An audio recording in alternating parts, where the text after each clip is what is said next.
निगाहें बांग्लादेश में दीपू शाह के साथ जो किया वो बहुत अच्छा किया कि हमारे धर्म के खिलाफ जो बोलेगा हाल होना चाहिए। हमारे धर्म के खिलाफ जो बोलेगा उसका यही हाल होना चाहिए। हम इंडिया से हैं, देवरिया जिला, डरते नहीं है, सीधा रेलते हैं। हमको फिर बंगाल कब्जा कर लेंगे, इसके बाद फिर हम यूपी कब्जा करेंगे, यूपी तो है ही कब्जा, इसके बाद यूपी का नंबर है, इसके बाद इसी तरह पूरे स्टेट को ले लेंगे तो फिर हम बोलेंगे अब हिंदू राष्ट्र बना रहे हैं। ये हो सकता है। आप सभी हिंदू भाइयों को जय श्री राम। इस वीडियो को देखने के बाद हम यही कहना चाहेंगे, विरोध के चक्कर में राष्ट्र को मत भूल जाना। विरोध के चक्कर में राष्ट्र को मत भूल जाना। आंखों के होते हुए भी धृतराष्ट्र मत बन जाना। ये देश रहेगा तो रहेंगे जिंदा हम और आप भी। बात आए धर्म की तो कुरुक्षेत्र मत भूल जाना। जय श्री राम दोस्तों। सारे हिंदू भाई लाइक करें, शेयर करें। ये कहाँ की वीडियो है ये तो मुझे नहीं पता है, लेकिन ये क्या हमारे धर्म के साथ अच्छा हो रहा है? अब आप लोग बताइए।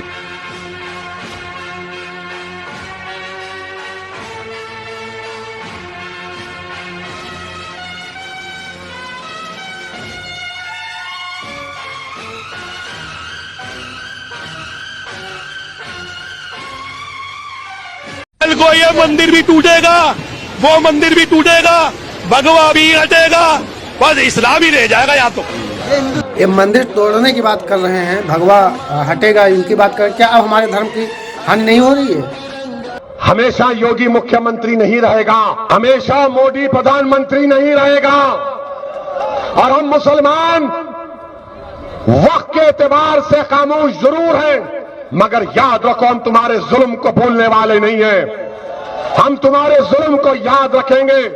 हालात बदलेंगे जब कौन बचाने आएगा तुमको। हालात बदलेंगे जब कौन बचाने आएगा तुमको। ये सीधे तौर पे बता रहे हैं कि अगर हालात बदलेंगे तो कौन बचाने आएगा तुम्हें। ये हमें धमकी नहीं दे रहे हैं। तो इसीलिए कहते हैं हिंदुओं जागो। भाई साहब, मेरा नाम है तसीम अहमद, यूपी का रहने वाला हूँ।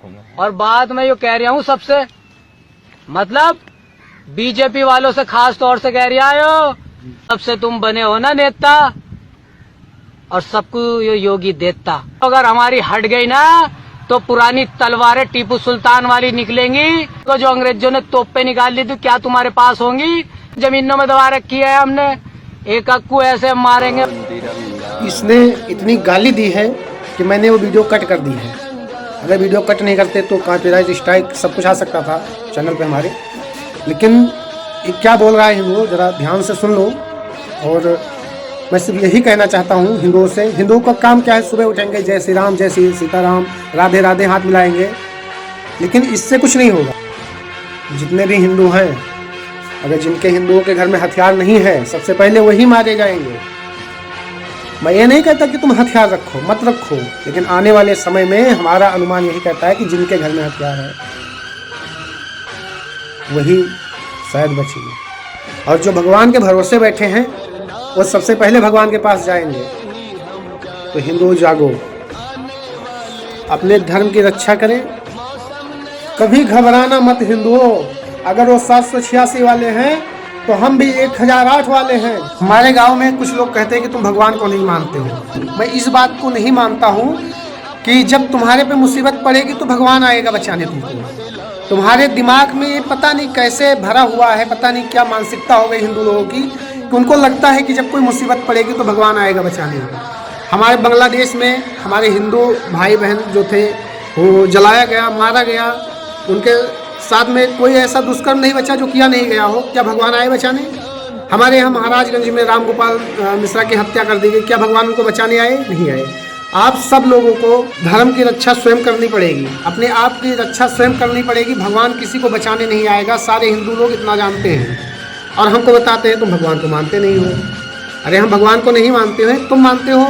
तो महाभारत में लिखा गया है कि सबसे बड़ा अपराध हथियार उठाना नहीं, गलत समय पर चुप रहना है, जो कि तुम चुप हो। जितने भी मुझे ज्ञान देते हो, भैया तुम भगवान को मानते हो, मैं मानता हूँ या नहीं मानता हूँ ये तो मैं जानता हूँ, लेकिन अगर तुम भगवान को मानते हो तो तुम महाभारत को फॉलो कर लो।